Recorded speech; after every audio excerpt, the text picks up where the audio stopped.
A Nightmare on Elm Street 4: The Dream Master is, of course, the fourth film in the Nightmare on Elm Street series. Every single year during Halloween, I review a film that started back in 2019 when I talked about the first one, and it's continued every year since. I'm here actually in class using a real kind of film light that's actually very bright and an okay microphone to film this video, so that's why it looks different around here. In Nightmare on Elm Street 4, Freddy Krueger returns once again to terrorize the dreams of the remaining Dream Warriors, as well as those of a young woman who may be able to defeat him for good. Now that plot is very vague. I will go into spoilers in this video, I will talk about it, but what I didn't expect with this film is that we would get some returning characters from Dream Warriors. Now, just a quick overview, if you haven't seen those reviews, don't watch the first one, I'll tell you that. But the first one, of course, is one of my favorite horror films of all time. The second one is not the best sequel, but it's not awful. It has some okay sequences. The third one is almost as good as the first one. It is phenomenal. I've seen it 2 or 3 times now, and it is really great. So going into 4, I was very worried, and I have to say all of my worries came true because this movie really does suck. And that is the complete and honest truth. This movie is by far, out of these 4, the worst one. There's not really anything in this movie that's a lot interesting. It takes away a lot of the things from the third one, which I will talk about in a little bit. It doesn't make it a worse movie, but it just takes some of the characters and does some stuff to them. That's all I'll say. And also, all these characters just suck. But I will talk about the positives first. Again, spoilers. There is one scene. It is the death of Joey from Dream Warriors, of course. And this scene is, it's alright. It kind of adds back on to what was happening in Dream Warriors with all the girls and stuff, and then him drowning. But the line from Freddy is the best line in the whole movie. This is by far the best scene in the movie, really only one of the good scenes. How's this for a wet dream? But it was really just that scene that actually made me laugh. I was like, this feels like a Freddy scene, and that was one of my biggest problems with the movie, is that Freddy Krueger did not feel like Freddy Krueger here. He felt like your boring old slasher, really, and a lot of it comes down to the way he was shot. When he finally returns in this movie, which is about 20-ish, 25 maybe minutes in, the way he is shot drove me crazy, because even in the second one, not so much, but if you look at the first one, the way he's shot almost all the time is in close-ups of his mouth, which, is creepy and weird, but it makes sense, or he's in the shadow with his arm stretching. Even in the second one, when you see him in the dreams, still there's shadows on him, or he's hiding, or he's using other things.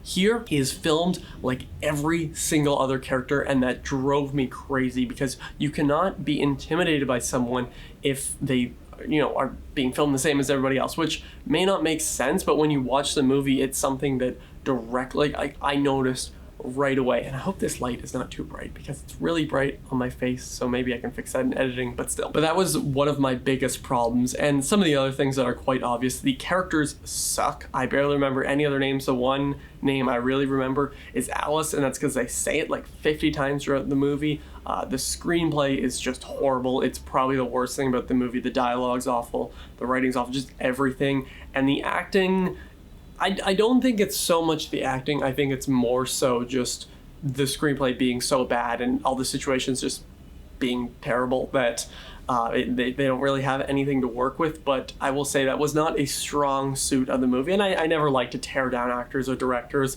but in this situation I really felt just a big dent in this movie being the behind the scenes stuff. And I don't know if there was drama or they're trying something new, because it really didn't feel like that. It just felt like Freddy's here to kill some people, and sure, some of the kills are fun maybe towards the end.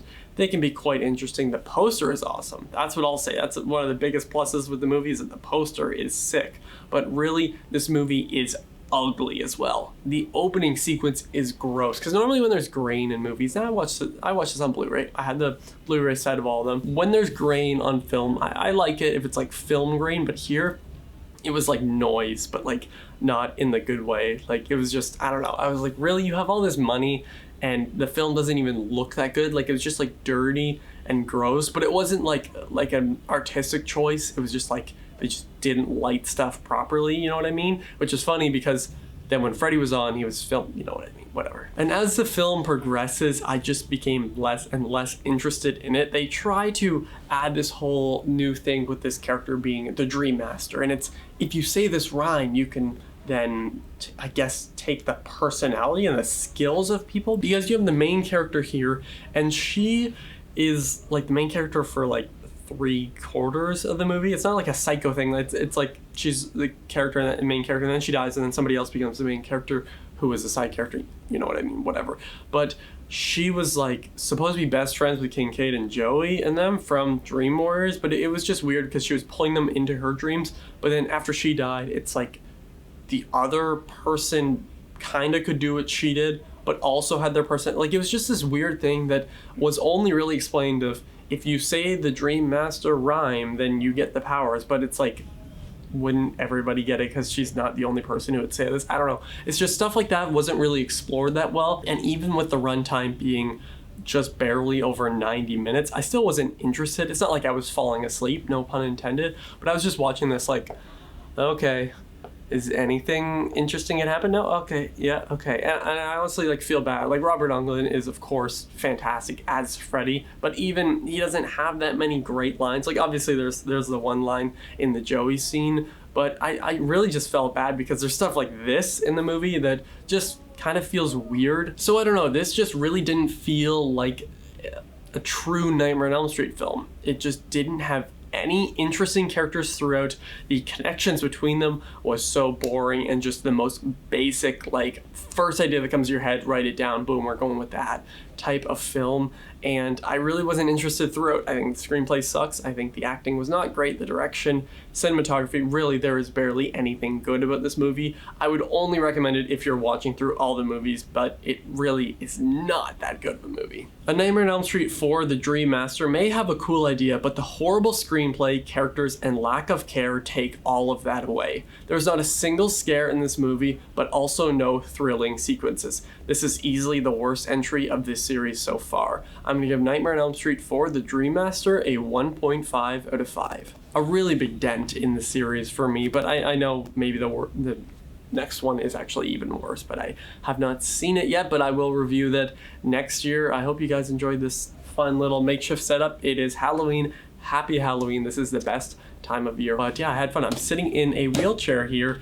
the film camera light, as I said, and a microphone, so I hope it sounds okay. But let me know your favorite moment. Do you like this film? Because I know there's a few people that kind of like guilty pleasure like it, but really there's nothing that enjoyable about it for me.